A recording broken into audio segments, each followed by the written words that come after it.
എല്ലാവർക്കും ഇന്നത്തെ ക്ലാസ്സിലേക്ക് സ്വാഗതം. ഇന്ന് ചാപ്റ്റർ 2 ഇന്ത്യൻ സമൂഹത്തിന്റെ ജനസംഖ്യാശാസ്ത്രപരമായ ഘടന demographic structure of Indian society എന്നതാണ് നമ്മൾ ഡിസ്കസ് ചെയ്യുന്നത്.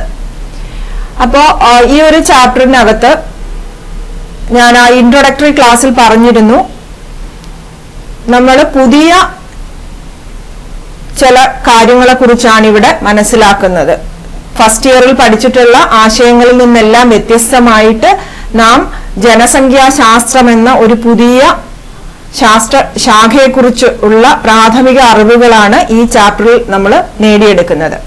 ജനസംഖ്യാശാസ്ത്രം അഥവാ ഡെമോഗ്രഫി എന്താണ് എന്ന് നമുക്ക് നോക്കാം. ഡെമോഗ്രഫി എന്ന് പറയുന്ന വിഷയം ജനസംഖ്യയെക്കുറിച്ചുള്ള ശാസ്ത്രീയ പഠനം നടത്തുന്ന ഒരു വിഷയമാണ്. ജനസംഖ്യാശാസ്ത്രം ജനസംഖ്യയെക്കുറിച്ചുള്ള ശാസ്ത്രീയ പഠനം നടത്തുന്ന ഒരു വിഷയമാണ്. ഡെമോഗ്രഫി എന്ന് പറയുന്ന വിഷയം ജനസംഖ്യയെക്കുറിച്ച് സിസ്റ്റമാറ്റിക് ആയിട്ട് പഠിക്കുന്നു. It is the systematic study of population. Demography is the systematic study of population എന്നാണ് പറയുന്നത്. ജനസംഖ്യയെക്കുറിച്ചുള്ള ശാസ്ത്രീയമായിട്ടുള്ള പഠനമാണ് ജനസംഖ്യാശാസ്ത്രം എന്ന് പറയുന്നത്. ഇനി അപ്പൊ നമ്മൾ എന്താണ് ജനസംഖ്യാശാസ്ത്രം എന്ന് മനസ്സിലാക്കി. ഇനി അടുത്ത് നമ്മൾ ഈ ജനസംഖ്യാ ശാസ്ത്രം എന്നും അല്ലെങ്കിൽ ഡെമോഗ്രഫി എന്ന ഇംഗ്ലീഷിലുള്ള പദം വന്നത് എങ്ങനെയെന്ന് നമുക്ക് നോക്കാം. ഓക്കെ, ഡെമോഗ്രഫി എന്ന പദം ഗ്രീക്ക് ഭാഷയിൽ നിന്ന് ഉണ്ടായതാണ്. ഗ്രീക്ക് ഭാഷയിൽ നിന്നാണ് ഡെമോഗ്രഫി എന്ന് പറയുന്ന ഒരു പദം ഉണ്ടായിരിക്കുന്നത്. So the term demography has A Greek origin and this demography term is composed of 2 words. 2 വേർഡുകൾ ചേർന്നാണ് ഡെമോഗ്രഫി എന്ന ഒരു പദം ഉണ്ടായിരിക്കുന്നത്. ഡെമോസ് എന്നും ഗ്രഫീൻ എന്നും പറഞ്ഞ് 2 പദങ്ങൾ ചേർന്ന് 2 ഗ്രീക്ക് പദങ്ങൾ, ഡെമോസ് ആൻഡ് ഗ്രഫീൻ. അപ്പോ ആ ഡെമോസിന്റെയും ഗ്രഫീന്റെയും അർത്ഥങ്ങൾ നമുക്ക് നോക്കാം. ഡെമോസ് എന്ന് പറഞ്ഞാൽ ജനങ്ങൾ അല്ലെങ്കിൽ പീപ്പിൾ എന്നാണ് അർത്ഥം. ഗ്രഫൈൻ മീൻസ് വിവരിക്കുക എന്നാണ്, ഡിസ്ക്രൈബ് അല്ലെങ്കിൽ അതിനെ വരയ്ക്കുക എന്നും പറയും. നമ്മൾ ഗ്രാഫ് എന്നൊക്കെ കേട്ടിട്ടില്ലേ? ഗ്രാഫ് എന്ന് പറയുമ്പോൾ നമ്മൾ അതിനെ വരച്ചു കാണിക്കുകയാണ് ചെയ്യുന്നത് അല്ലെ? അപ്പൊ വിവരിക്കുക അല്ലെങ്കിൽ ഡ്രോ ചെയ്യുക, ഡിസ്ക്രൈബ് ചെയ്യുക എന്നൊക്കെയുള്ള അർത്ഥത്തിലാണ് ഗ്രഫൈൻ എന്നുള്ള ഒരു ഗ്രീക്ക് പദം. അപ്പൊ ആ ഡെമോസും ഗ്രഫൈനും കൂടെ ചേർന്നുകൊണ്ടാണ് ഡെമോഗ്രഫി എന്ന ഇംഗ്ലീഷ് വേർഡ് ഉണ്ടായിരിക്കുന്നത്. അപ്പൊ ഡെമോഗ്രഫി എന്ന പദം ഗ്രീക്ക് ഭാഷയിൽ നിന്നും ലഭിച്ചതാണ്. The term demography has a Greek origin and is composed of 2 words, demos and graphene. Demos means ജനങ്ങൾ അല്ലെങ്കിൽ പീപ്പിൾ. ഗ്രഫീൻ എന്ന് പറഞ്ഞാൽ വിവരിക്കുക അല്ലെങ്കിൽ ഡിസ്ക്രൈബ് ചെയ്യുക അല്ലെങ്കിൽ വരച്ചു കാണിക്കുക എന്നൊക്കെയാണ് ഗ്രഫൈന്റെ അർത്ഥം. ഓക്കെ, അപ്പൊ നമ്മൾ എന്താണ് ഡെമോഗ്രഫി അല്ലെങ്കിൽ ജനസംഖ്യാശാസ്ത്രം എന്ന് പഠിച്ചു.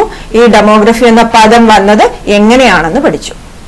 ഓക്കെ, ഇനി ഈ ജനസംഖ്യാ ശാസ്ത്രം അല്ലെങ്കിൽ ഡെമോഗ്രഫിക്കകത്ത് നമ്മൾ ജനസംഖ്യയെ കുറിച്ചാണ് പഠിക്കുന്നത്. It is the systematic study of population എന്ന് പറഞ്ഞു. അപ്പൊ എന്തായിരിക്കും ഈ ജനങ്ങളെ കുറിച്ച് ഇത്രയേറെ പഠിക്കാനുള്ളത് എന്ന് നമുക്കൊന്ന് നോക്കാം. ജനസംഖ്യാശാസ്ത്രം എന്താ പഠിക്കുന്നത് എന്നതാണ് നമ്മൾ അടുത്തത് നോക്കാൻ പോകുന്നത്.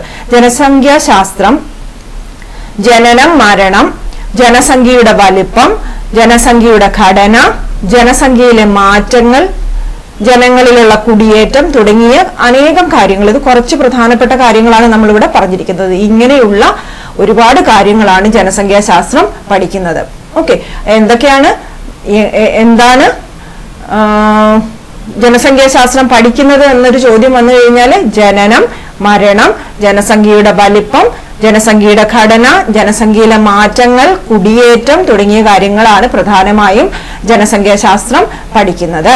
അപ്പം ഡെത്ത്, അതുപോലെ birth, number of death, number of birth, പോപ്പുലേഷന്റെ size of population, structure of population, changes in population size, then migration, etc.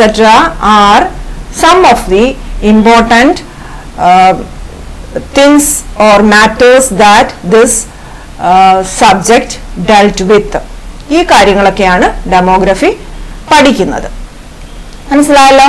അപ്പൊ ഇത് എന്താണ് ജനസംഖ്യാശാസ്ത്രം, ജനസംഖ്യാശാസ്ത്രം അഥവാ ഡെമോഗ്രഫി എന്ന പദം വന്നത് എങ്ങനെയാണ്, ജനസംഖ്യാശാസ്ത്രത്തിൽ എന്തൊക്കെയാണ് പഠിക്കുന്നത്, എല്ലാം ഒന്നും നമ്മളിവിടെ പറഞ്ഞിട്ടില്ല. പക്ഷെ വളരെ കുറച്ച് കാര്യങ്ങൾ നമ്മൾ പറഞ്ഞു. ഡെത്തിനെ കുറിച്ച്, ബർത്തിനെ കുറിച്ച്, പോപ്പുലേഷന്റെ സൈസിനെ കുറിച്ച്, പോപ്പുലേഷന്റെ സ്ട്രക്ചറിനെ കുറിച്ച്, പോപ്പുലേഷനിലുള്ള മാറ്റങ്ങളെ കുറിച്ച്, മൈഗ്രേഷനെ കുറിച്ച് ഒക്കെയാണ് നമ്മളിവിടെ പഠിക്കുന്നത്. ഇനി ജനസംഖ്യാശാസ്ത്രത്തെ പ്രധാനമായും പല ഭാഗങ്ങളായി വിഭജിച്ചിട്ടുണ്ട്. ഇനി നമ്മൾ നോക്കാൻ പോകുന്നത് ജനസംഖ്യാശാസ്ത്രം എന്ന വിഷയത്തിന് നിരവധി ശാഖകളായിട്ട് ഡിവൈഡ് ചെയ്തിട്ടുണ്ട്. അതിൽ ഏറ്റവും പ്രധാനമായിട്ടുള്ള 2 ശാഖകൾ മാത്രമാണ് നമ്മളിവിടെ പഠിക്കുന്നത്. അപ്പോൾ ഡെമോഗ്രഫി എന്ന് പറയുന്ന വിഷയത്തിന് പല ക്ലാസിഫിക്കേഷൻസ് അല്ലെങ്കിൽ ഡിവിഷൻസ് ഉണ്ട്. അതിൽ ഏറ്റവും പ്രധാനപ്പെട്ട 2 എണ്ണമാണ് നമ്മൾ പഠിക്കാൻ പോകുന്നത്. ഔപചാരിക ജനസംഖ്യാശാസ്ത്രവും സാമൂഹിക ജനസംഖ്യാശാസ്ത്രവും. ഔപചാരിക ജനസംഖ്യാശാസ്ത്രം എന്ന് പറയുമ്പോൾ അതിനെ ഇംഗ്ലീഷിൽ ഫോർമൽ ഡെമോഗ്രഫി എന്നും, സാമൂഹിക ജനസംഖ്യാശാസ്ത്രത്തിന് സോഷ്യൽ ഡെമോഗ്രഫി എന്നും പറയുന്നു. ഔപചാരിക ജനസംഖ്യാശാസ്ത്രമെന്നും സാമൂഹിക ജനസംഖ്യാശാസ്ത്രമെന്നും പ്രധാനപ്പെട്ട 2 വിഭാഗങ്ങൾ ഈ ജനസംഖ്യാശാസ്ത്രത്തിന് ഉണ്ട്. അനവധി വിഭാഗങ്ങളുണ്ട്, അതിൽ പ്രധാനപ്പെട്ട 2 എണ്ണമാണ്. ഇനി നമ്മൾ ഇതിനെ ഒന്നൊന്നായിട്ട് മനസ്സിലാക്കുകയാണ് ചെയ്യുന്നത്. ഇത് ഓരോന്നും എന്തൊക്കെയാണ് എന്നുള്ളതാണ് നമ്മൾ ഇനി അടുത്തത് നോക്കാൻ പോകുന്നത്. ഔപചാരിക ജനസംഖ്യാശാസ്ത്രം എന്ത് എന്നുള്ളതാണ് നമ്മൾ ആദ്യം നോക്കുന്നത്. ഔപചാരിക ജനസംഖ്യാശാസ്ത്രം അല്ലെങ്കിൽ ഫോർമൽ ഡെമോഗ്രഫി. ഈ ഔപചാരിക ജനസംഖ്യാശാസ്ത്രം എന്ന് പറയുന്നത് അളവുമായി ബന്ധപ്പെട്ട പഠനമാണ്. അളവുകളുമായി ബന്ധപ്പെട്ട പഠനമാണ് എന്ത്? ഔപചാരിക ജനസംഖ്യാശാസ്ത്രം. അതിനെക്കുറിച്ചുള്ള പഠനമാണ് ഔപചാരിക ജനസംഖ്യാശാസ്ത്രം അഥവാ ഫോർമൽ ഡെമോഗ്രഫി എന്ന് പറയുന്നത്. അപ്പൊ അളവുകൾ എന്ന് പറയുമ്പോൾ ഇംഗ്ലീഷിൽ എന്താണ് അത്? മെഷർമെന്റ്സ് അല്ലെ, ക്വാണ്ടിറ്റി ആണ്. എത്ര അളവ്, അങ്ങനെ അളവിനെ കുറിച്ച് ഉള്ള ഒരു പഠനമാണ് ഔപചാരിക ജനസംഖ്യാശാസ്ത്രം അല്ലെങ്കിൽ ഫോർമൽ ഡെമോഗ്രഫിയിൽ നാം പഠിക്കുന്നത്. ഉദാഹരണത്തിന് ഇപ്പൊ അളവുമായി ബന്ധപ്പെട്ട പഠനം എന്ന് പറഞ്ഞു നമുക്കതൊന്ന് മനസ്സിലാക്കാം. ജനങ്ങളുടെ ജനനം, ഒരു പ്രദേശത്ത് എത്ര ജനങ്ങൾ ജനിക്കുന്നു, അളവാണത് അല്ലെ. എത്ര പേര് മരിക്കുന്നു, എത്ര പേര് കുടിയേറി വന്നു, എത്ര പേര് വിവാഹം കഴിച്ചു, എത്ര പേര് വിവാഹ മോചനം നടത്തി, അതുപോലെ തന്നെ എത്രയാണ് നമ്മുടെ വിവാഹിതരായി കുട്ടികൾ ഉണ്ടാകാൻ സാധ്യതയുള്ള പ്രായത്തിലുള്ള യുവതികളുടെ ഉൽപാദന നിരക്ക്, അങ്ങനെ നിരവധി കാര്യങ്ങൾ നമ്മൾ ഇവിടെ പഠിക്കുന്നുണ്ട്. ഓക്കെ, അപ്പൊ പ്രധാനപ്പെട്ട 2-3 കാര്യങ്ങളാണ് ഇപ്പൊ നമ്മളിവിടെ പറഞ്ഞിരിക്കുന്നത്. ഓക്കെ, ഇനി ഈ പറയുന്ന കാര്യങ്ങളുടെ ഗണിതപരമായ പഠനങ്ങളാണ് ഈ ഒരു വിഷയം നടത്തുന്നത്. ഗണിതപരമായ പഠനങ്ങൾ എന്നതുകൊണ്ട് ഉദ്ദേശിക്കുന്നത് എന്താണ്? അതിന്റെ അളവാണ് നമ്മൾ പഠിക്കുന്നത്. അതിനെ നമ്മൾ പരിമാണാത്മക വിശകലനം എന്നും പറയാം.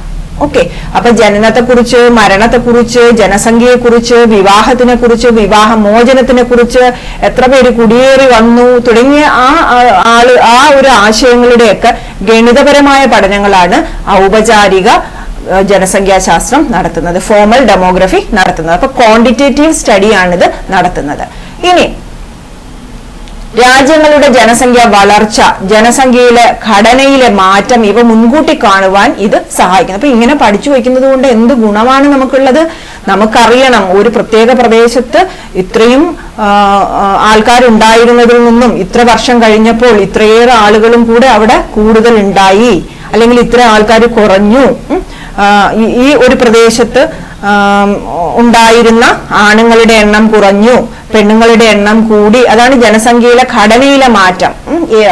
ജനസംഖ്യയുടെ സ്ട്രക്ചറിലുള്ള ചേഞ്ച് എന്ന് പറയുന്നത് അങ്ങനെയാണ്. ഓക്കെ, ആണുങ്ങൾ കൂടുതലാണ്, അല്ലെങ്കിൽ പെണ്ണുങ്ങൾ കുറവാണ്, അല്ലെങ്കിൽ ഒരു പ്രത്യേക ഏജ് ഗ്രൂപ്പിലുള്ളവർ കൂടുതലാണ്, അങ്ങനെയൊക്കെ മനസ്സിലാക്കുന്നതാണ് ജനസംഖ്യയിലെ ഘടന എന്ന് പറയുന്നത്. ഓക്കെ, സ്ട്രക്ചർ ഓഫ് പോപ്പുലേഷൻ എന്ന് പറയുന്നത്. അപ്പൊ അതിനകത്ത് എന്തെങ്കിലും മാറ്റങ്ങൾ ഉണ്ടായിട്ടുണ്ടോ, ജനസംഖ്യ വളർന്നിട്ടുണ്ടോ, ഗ്രോത്ത് ഉണ്ടായിട്ടുണ്ടോ ജനസംഖ്യയിൽ, തുടങ്ങിയിട്ടുള്ള കാര്യങ്ങളൊക്കെയാണ് നമ്മൾ ഈ ഒരു ഔപചാരിക ജനസംഖ്യാശാസ്ത്രത്തിലൂടെ മനസ്സിലാക്കുന്നത്. അപ്പൊ പരിമാണാത്മക വിശകലനം ഇവിടെ നടത്തുന്നു. കാരണം ഗണിതശാസ്ത്രപരമായിട്ട് ഉള്ള കാര്യങ്ങൾ വെച്ചുകൊണ്ട് നമ്മൾ അതിന്റെ ക്വാണ്ടിറ്റിയാണ്, എത്ര അളവ് എന്നാണ് നമ്മൾ ഇവിടെ വിശകലനം ചെയ്യുന്നത്. അതുകൊണ്ടാണ് അതിനെ പരിമാണാത്മക വിശകലനം എന്ന് പറയുന്നത്. മനസ്സിലായല്ലോ? അപ്പം ജനസംഖ്യാശാസ്ത്രത്തിലെ രണ്ട് പ്രധാന ശാഖകളിൽ ഒന്നാമത്തേതായിട്ടുള്ള ഔപചാരിക ജനസംഖ്യാശാസ്ത്രം അഥവാ ഫോമൽ ഡെമോഗ്രഫിയെ കുറിച്ചാണ് നമ്മൾ പറഞ്ഞത്. ഇനി നമ്മൾ രണ്ടാമത്തതിലേക്ക് പോകാം, സാമൂഹ്യ ജനസംഖ്യാശാസ്ത്രം അഥവാ സോഷ്യൽ ഡെമോഗ്രഫി.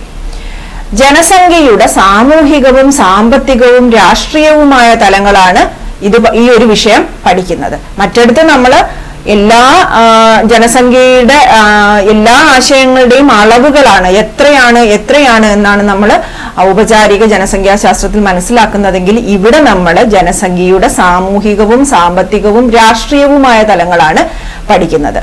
ഉദാഹരണത്തിന് ജനസംഖ്യാ വർധനവിന്റെ കാരണങ്ങൾ. അപ്പൊ നമ്മൾ അപ്പുറത്ത് ഔപചാരിക ജനസംഖ്യാശാസ്ത്രം അല്ലെങ്കിൽ ഫോമൽ ഡെമോഗ്രഫി ഉപയോഗിച്ചുകൊണ്ട് ജനസംഖ്യ ഗ്രോത്തിനെ കുറിച്ച് മനസ്സിലാക്കി, ജനസംഖ്യാ വർധനവിനെ കുറിച്ച് മനസ്സിലാക്കി വെച്ചിട്ടുണ്ട്. അപ്പൊ why this particular state is having A growth in population, അതിന്റെ റീസൺസ് കണ്ടുപിടിക്കാൻ നമുക്ക് സാമൂഹ്യ ജനസംഖ്യാശാസ്ത്രം ഉപയോഗിക്കാം.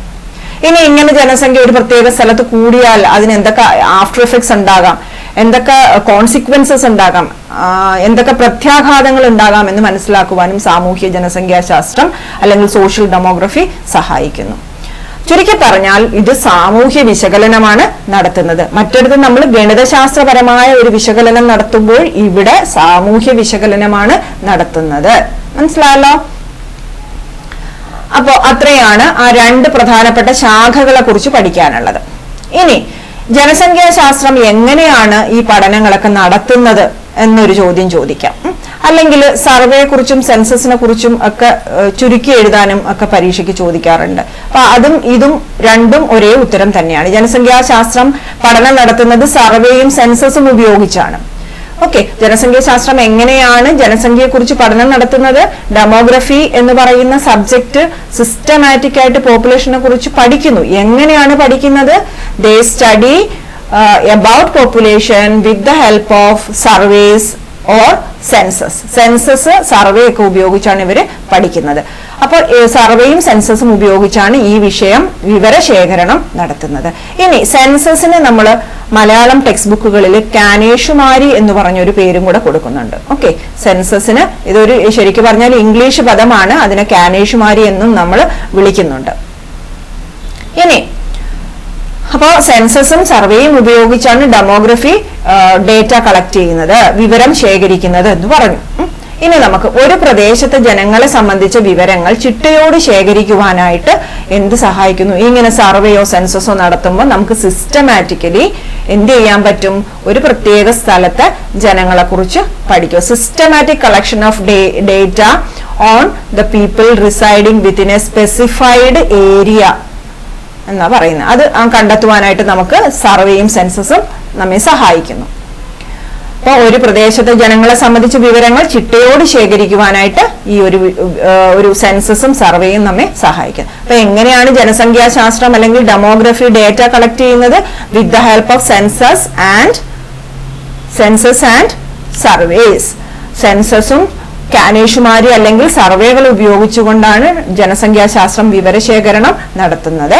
അപ്പൊ ഇതിനായിട്ട് ഒരു പ്രത്യേക സ്ഥലത്തെ ജനങ്ങളെ സംബന്ധിച്ച് ചിട്ടയോടുകൂടി വിവരങ്ങൾ ശേഖരിക്കുവാനായിട്ട് ഈ ഒരു സെൻസസും സർവേയും നമ്മെ സഹായിക്കുന്നു. ഇനി ജനസംഖ്യാശാസ്ത്ര വളർച്ചയെ സഹായിച്ച രണ്ട് പ്രധാനപ്പെട്ട ആശയങ്ങൾ ഏതെല്ലാം? ചിലപ്പോൾ ചോദിക്കാം 2 മാർക്കിനൊക്കെ. ജനസംഖ്യാശാസ്ത്ര വളർച്ചയെ സഹായിച്ച രണ്ട് പ്രധാനപ്പെട്ട ഏതെല്ലാം? അപ്പൊ ജനസംഖ്യാശാസ്ത്രം എന്ന് പറയുന്നത് ഒരു വിഷയമായിട്ട് ഉയർന്നു വന്നപ്പോൾ ആ ഒരു വിഷയത്തിനെ, ഡെമോഗ്രഫി എന്ന് പറയുന്ന സബ്ജക്റ്റിന്റെ ഗ്രോത്തിന് സഹായിച്ച 2 ഐഡിയാസ് ഏതൊക്കെയാണ്? ഇൻഫ്ലുവൻസ് ചെയ്ത 2 ആശയങ്ങൾ ഏതെല്ലാം എന്നുള്ളതാണ് നമ്മൾ ഇനി അടുത്തത് മനസ്സിലാക്കാൻ പോകുന്നത്. ജനസംഖ്യാശാസ്ത്ര വളർച്ചയെ സഹായിച്ച 2 പ്രധാനപ്പെട്ട ആശയങ്ങളാണ്. ഒന്ന്, ദേശരാഷ്ട്രങ്ങളുടെ വളർച്ച അല്ലെങ്കിൽ രൂപീകരണം. Growth and formation of nation States. Nation States എന്ന് പറയുന്നത് ഒരു മോഡേൺ ഐഡിയോളജിയാണ്, അല്ലെ, ഒരു ആധുനിക ആശയമാണ്. അപ്പൊ ഈ നേഷൻ സ്റ്റേറ്റ് എന്ന് പറയുന്ന ഒരു ആശയം വളർന്നതും അത് രൂപീകൃതമായതുമൊക്കെയാണ് ജനസംഖ്യാശാസ്ത്ര എന്ന വിഷയത്തിന്റെ ഗ്രോത്തിനെ സഹായിച്ചത്, വളർച്ചയെ സഹായിച്ചത്.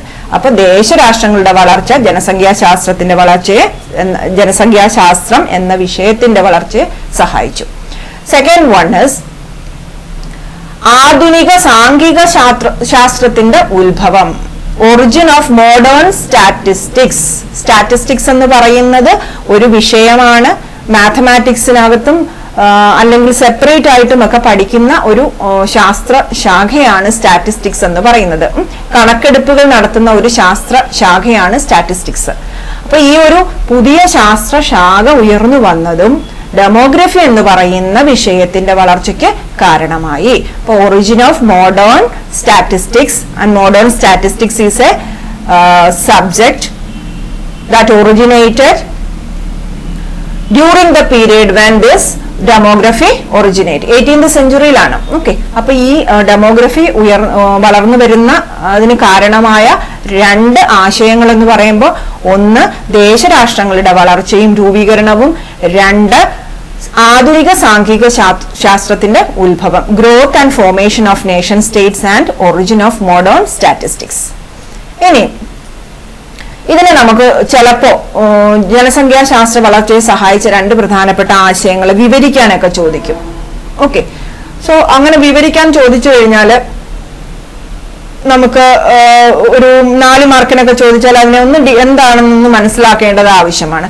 അപ്പൊ എന്താണ് ഈ ഗ്രോത്ത് ഓഫ് നേഷൻ സ്റ്റേറ്റ്സ് എന്ന് നമുക്ക് നോക്കാം. ദേശരാഷ്ട്രങ്ങളുടെ വളർച്ച എന്താണ് എന്നുള്ളതാണ് നമ്മൾ ഇനി അടുത്ത് നോക്കാൻ പോകുന്നത്.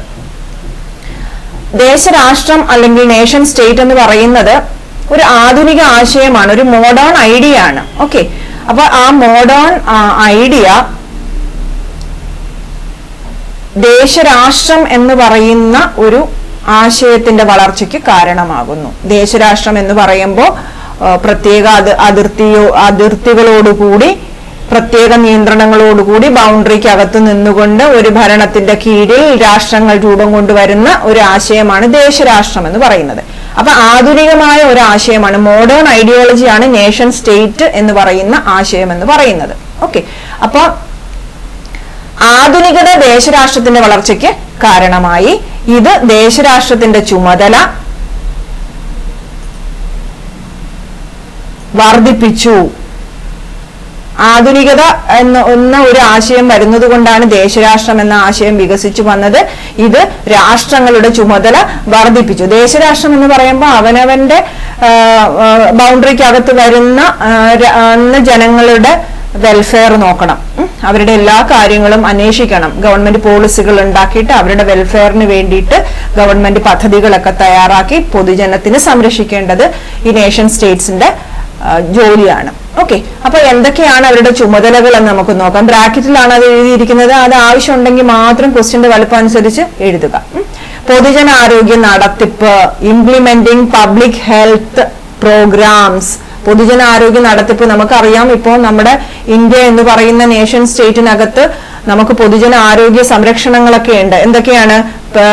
ഗർഭിണികളായിട്ടുള്ള സ്ത്രീകൾക്ക് ആദ്യത്തെ മാസങ്ങൾ മുതൽ തന്നെ വിറ്റമിൻ ടാബ്ലറ്റ്സ് കൊടുക്കുന്നു, അവരെ സംരക്ഷിക്കുന്നു. കുഞ്ഞ് ജനിച്ചു കഴിഞ്ഞാൽ അവരെ സംരക്ഷിക്കുന്നു, അല്ലെ? അതൊക്കെയാണ്. അതുപോലെ പൊതുജനത്തിന്റെ ഹെൽത്തും ഹൈജീനും നോക്കുന്നു. ഇതൊക്കെയാണ് പൊതുജന ആരോഗ്യ നടത്തിപ്പ് എന്ന് പറയുന്നത്. അത് നേഷൻ സ്റ്റേറ്റിന്റെ ചുമതലയാണ്. ക്രമസമാധാന പാലനം, സോഷ്യൽ കൺട്രോൾ നോക്കുക എന്നുള്ളത്, അതായത് പോലീസിങ്ങും ലാ ആൻഡ് ഓർഡറും ഒക്കെ നേഷൻ സ്റ്റേറ്റിന്റെ അല്ലെങ്കിൽ ദേശരാഷ്ട്രത്തിന്റെ ഉത്തരവാദിത്തങ്ങളാണ്. വ്യവസായവുമായി ബന്ധപ്പെട്ട സാമ്പത്തിക നയങ്ങൾ ഉണ്ടാക്കുക. Economic policies related to industry as well as agriculture. വ്യവസായവുമായും കൃഷിയുമായും ബന്ധപ്പെട്ട സാമ്പത്തിക നയങ്ങൾ ഉണ്ടാക്കുക.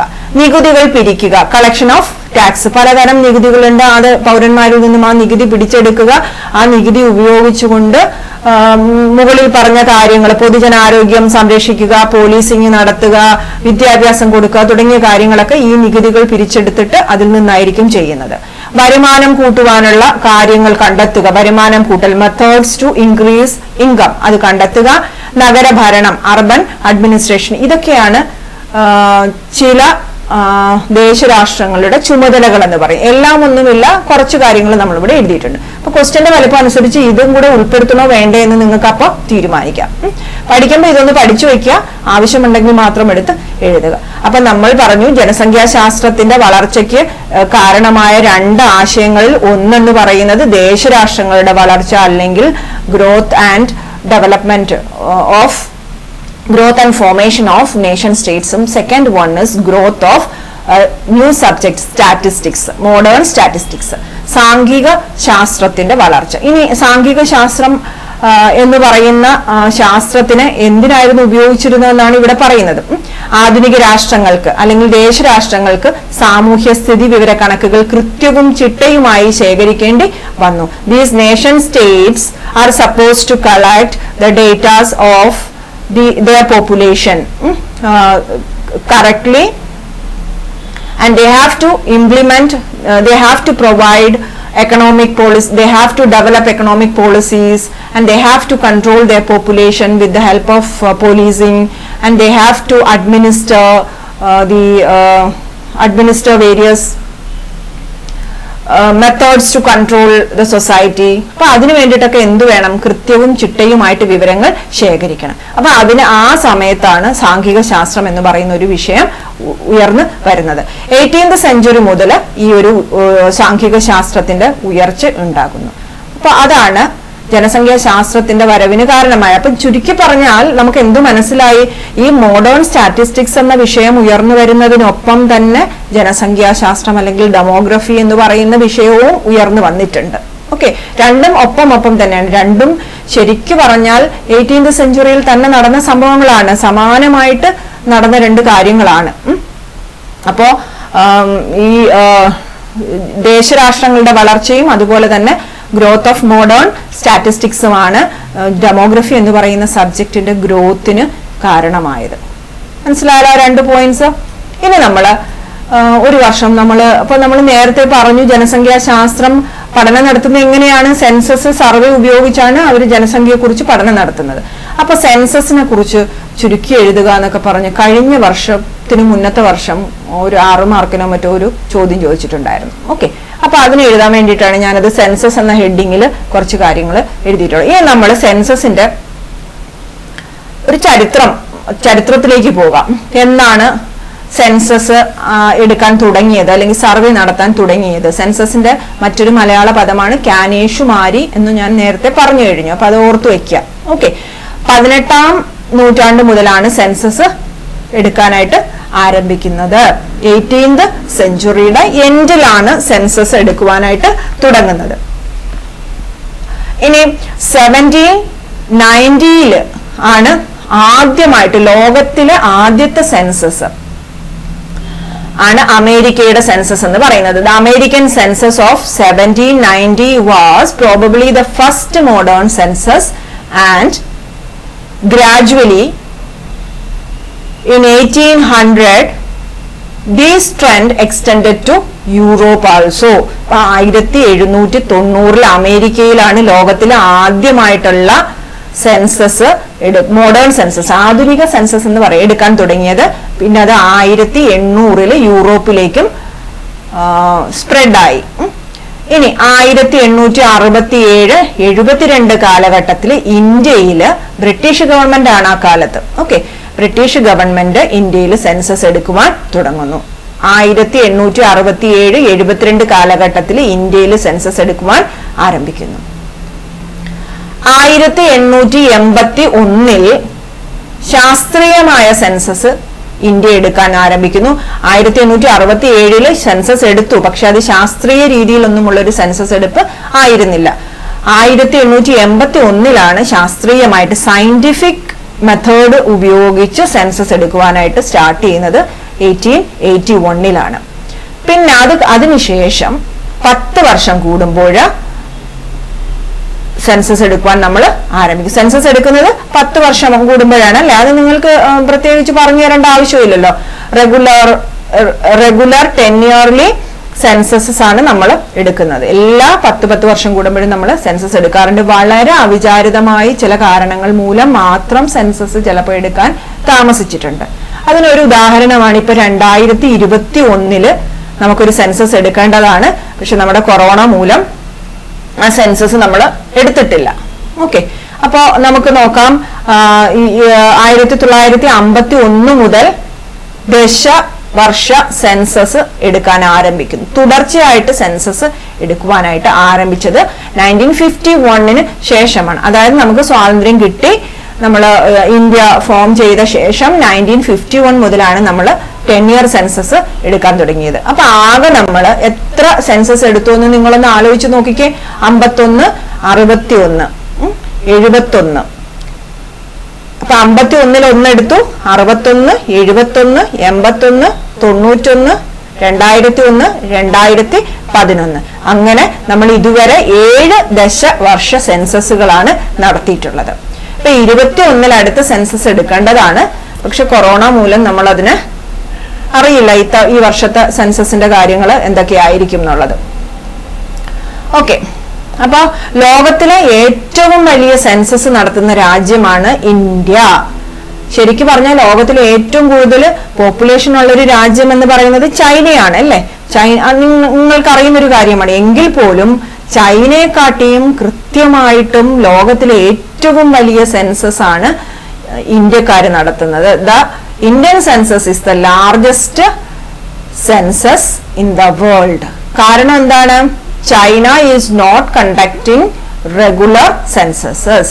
ചൈന കൃത്യമായിട്ട് സെൻസസ് നടത്താത്തത് കൊണ്ട് ഇന്ത്യയാണ് ലോകത്തിലെ ഏറ്റവും വലിയ സെൻസസ് നടത്തുന്ന രാജ്യം. ഇനി എന്തിനാണ് ഈ കാനേഷുമാര് നടത്തുന്നത്? എന്തിനാ നമ്മൾ ചുമ്മാ കണക്കെടുത്ത് നമ്മുടെ കയ്യിൽ വെച്ചിട്ട് എന്തെങ്കിലും കാര്യമുണ്ടോ? നോക്കണ്ടേത് എന്തിനു വേണ്ടിയിട്ടാണ്? ഓരോ സ്ഥലത്തെയും ഇപ്പൊ നമുക്ക് തന്നെ ഒന്ന് ആലോചിച്ച് നോക്കാം. നമ്മൾ ഒരു ക്ലാസ് റൂമിൽ ഇരിക്കുന്നു. ക്ലാസ് റൂമിൽ വന്ന് 60 കുട്ടികൾ ഇരിക്കുന്നു.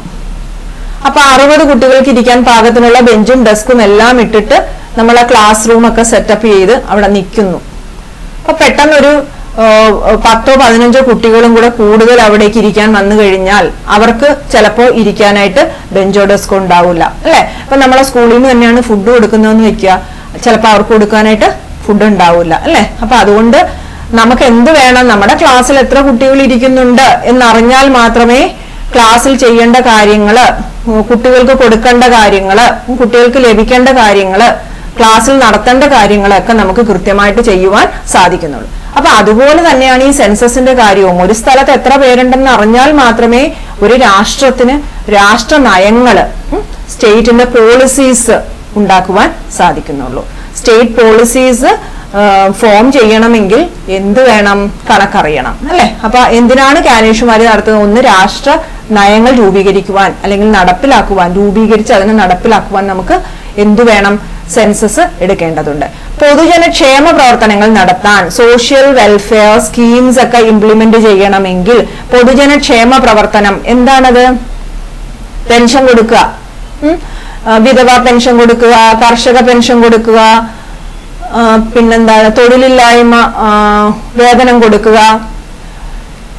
ഇങ്ങനെയുള്ള കാര്യങ്ങളൊക്കെ കൊടുക്കണമെങ്കിൽ നമുക്ക് ഏകദേശം ഒരു ഐഡിയ വേണമല്ലോ. നമ്മുടെ രാജ്യത്ത് എത്ര കർഷകരുണ്ടാകും, എത്ര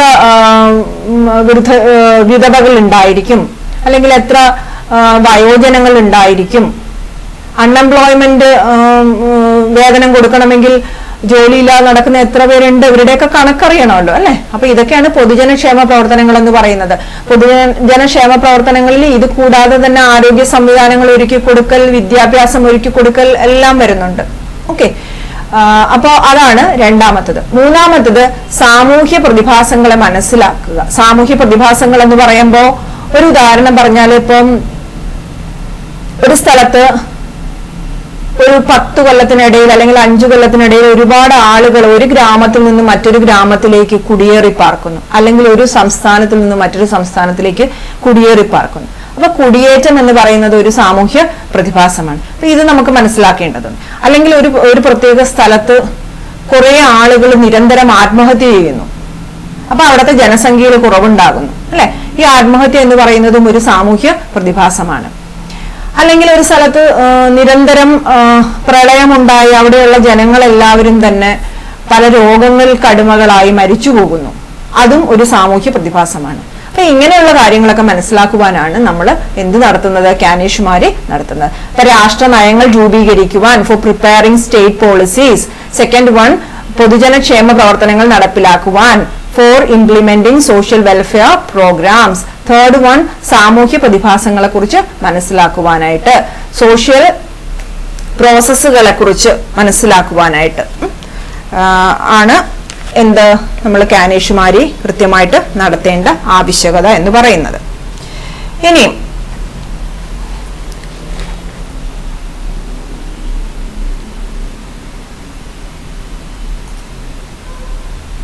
അതിനൊരു ഉദാഹരണമാണ് ഇവിടെ നമ്മൾ പറഞ്ഞിരിക്കുന്നത്.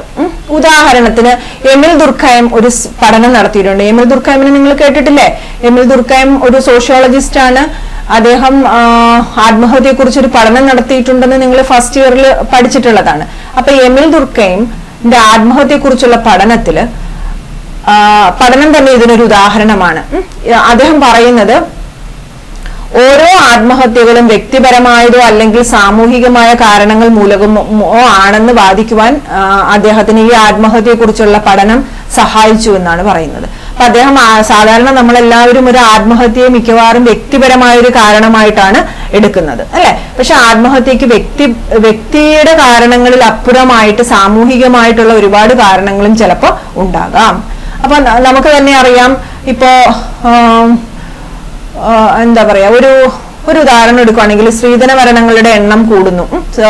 ഒരു പ്രത്യേക സ്ഥലത്ത് സ്ത്രീധനങ്ങൾ കൊടുക്കുന്ന ഒരു പ്രവണത കൂടുതലാണെന്ന് വെക്കുക. അപ്പൊ അവിടങ്ങളിലുള്ള പെൺകുട്ടികളെയൊക്കെ നിരന്തരം സ്ത്രീധനത്തിന്റെ പേരില് കുടുംബത്തിലെ അംഗങ്ങൾ ഉപദ്രവിക്കുകയും പീഡിപ്പിക്കുകയും ഒക്കെ ചെയ്യുന്നു. ആ സ്ഥലത്ത് ആത്മഹത്യയുടെ നിരക്ക് കൂടുതലാണ്. അപ്പൊ അവിടെ വ്യക്തിപരമായ കാരണത്തിന് ഉപരിയായിട്ട് സാമൂഹികമായ ഒരു കാര്യവും കൂടെ അവിടുത്തെ ആത്മഹത്യ അല്ലെങ്കിൽ സൂയിസൈഡിന് പിന്നില് ഉണ്ട്, അല്ലെ? ആ ആത്മഹത്യക്ക് പിന്നില് വ്യക്തിയുടെ ഒരു പ്രശ്നം മാത്രമല്ല, മറിച്ച് സാമൂഹികമായിട്ടുള്ള ഒരു അനാചാരം അതിന് കാരണമാകുന്നുണ്ട്, അല്ലെ? ഇനി പല രാജ്യങ്ങളിലും ആത്മഹത്യാ നിരക്ക് വ്യത്യസ്തമാണെന്നാണ് ദുർഖൈം പറയുന്നത്. അപ്പൊ അത് സാമൂഹ്യ പ്രതിഭാസങ്ങൾ മനസ്സിലാക്കുവാൻ സഹായിക്കുന്നു എന്നതിനൊരു ഉദാഹരണമാണ്. ഇനി അവിടെ സാംഘിക ശാസ്ത്രം അഥവാ സോഷ്യൽ സ്റ്റാറ്റിസ്റ്റിക്സ് എന്നൊരു പദം പറയുന്നുണ്ട്. അത് എന്താണ് എന്ന് നിർവചനമായിട്ടൊന്നുമില്ല, പക്ഷെ എങ്കിലും ഒരു 2 മാർക്കിന് ചോദിച്ചാൽ നമുക്ക് എഴുതാം. അപ്പൊ എന്താണ് സാംഘിക ശാസ്ത്രം അഥവാ സോഷ്യൽ സ്റ്റാറ്റിസ്റ്റിക്സ്? ഇത് സ്റ്റാറ്റിസ്റ്റിക്സിന്റെയും സോഷ്യോളജിയുടെയും ഇടയിലുള്ള ഒരു വിഷയമാണ്. ഇത് സമൂഹശാസ്ത്രത്തിലെ ഒരു പഠനശാഖയാണ്. ഇവിടെ സാമൂഹ്യ പ്രതിഭാസങ്ങളുടെ സാമൂഹ്യ നിലനിൽപ്പിനെ കുറിച്ച് വിവരശേഖരണത്തിലൂടെ മനസ്സിലാക്കുന്നു. മുകളിൽ പറഞ്ഞ ആത്മഹത്യയെ കുറിച്ചുള്ള പഠനം സാംഘിക ശാസ്ത്രം ഉപയോഗിച്ച് നമുക്ക് പഠിക്കാം. ഓക്കെ, അപ്പൊ ഇത് സമൂഹശാസ്ത്രത്തിലെ ഒരു പഠനശാഖയാണ്. ഇവിടെ സാമൂഹ്യ പ്രതിഭാസങ്ങളുടെ സാമൂഹ്യ നിലനിൽപ്പിനെ കുറിച്ച് ഉള്ള നിലനിൽപ്പിനെ കുറിച്ച് എന്ത് ചെയ്യുന്നു? വിവരശേഖരണത്തിലൂടെ നമ്മൾ മനസ്സിലാക്കുന്നു. ആത്മഹത്യ കൂടുന്നത് എന്തുകൊണ്ട്, അങ്ങനെയുള്ള കാര്യങ്ങളൊക്കെ പഠിക്കുവാൻ സാംഘിക ശാസ്ത്രം നമുക്ക് ഉപയോഗിക്കാം. മരണനിരക്ക് മനസ്സിലാക്കി അതിന്റെ സാമൂഹ്യ പശ്ചാത്തലം പഠിക്കുവാൻ സാധിക്കുന്നു. അല്ലെങ്കിൽ ആത്മഹത്യയുടെ കാരണങ്ങൾ മനസ്സിലാക്കി അതിന്റെ സാമൂഹ്യ പശ്ചാത്തലങ്ങൾ മനസ്സിലാക്കുവാനായിട്ട് സഹായിക്കുന്നു. അതാണ് സാംഘിക ശാസ്ത്രം അഥവാ സോഷ്യൽ സ്റ്റാറ്റിസ്റ്റിക്സ് എന്ന് പറയുന്നത്. Okay, so it is a branch of sociology, അല്ലെങ്കിൽ even it is a branch of modern statistics എന്നും വേണമെങ്കിൽ നമുക്ക് പറയാം. ഓക്കെ, ഇത്രയാണ് ഇന്നത്തെ ക്ലാസ്.